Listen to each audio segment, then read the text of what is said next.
4 వేదాలు 6 శాస్త్రాలు 18 పురాణాలు సమస్తం 13 ఏళ్లలో నేర్చుకున్నటువంటి రామచంద్రమూర్తి 25 ఏళ్ల పట్టాభిషేకంలో పొద్దున్నే పిలిచి తండ్రి రాజు కావాలి నువ్వయ్యా అంటే సరేనండి నాన్న మీ ఆజ్ఞ అన్నాడు.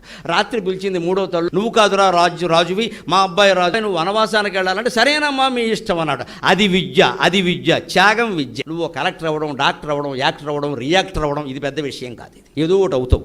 ఇది అవ్వాలేని లక్ష్యం కాదండి. ఏం చెయ్యాలి అది అది చూసుకోండి ముందే. అప్పుడు కూడా సుఖంగా ఉండాలంటే ఆ సుఖానికి పునాది ఇక్కడి నుంచి వేసుకోవాలి. మనశ్శాంతి ఒక్కటే సుఖం మనకి. కోట్లు సంపాదించినా సరే ఇద్దరే సుఖంగా ఉంటారు నా దృష్టిలో ప్రపంచంలో. తిన్న అన్నం 2 గంటల్లోగా అరిగిపోయేవాడు, పడుకున్న వెంటనే 5 నిమిషాలు గుర్రు పెట్టేవాడు. వీళ్ళిద్దరిని ఇచ్చిన అదృష్టవంతులు ఇంకెవరు లేరు. ఈ రెండూ లేనప్పుడు నువ్వు ఎంత సంపాదించినా ఒకటే, ఎంత పీఠంలో ఉన్నా ఒకటే. పడుకోగానే నిద్ర పట్టదు, తిన్నది అరగదు, పొద్దున్న 20 బిళ్ళలు, మధ్య సాయంత్రం 20 బిళ్ళలు. దేనికి నీ బతుకు ఇక్కడ? బిళ్ళలకు అంకితమైంది బతుకు. పిల్లలకు అంకితం కావాల్సిన బతుకు బిళ్ళలకు అంకితమైంది.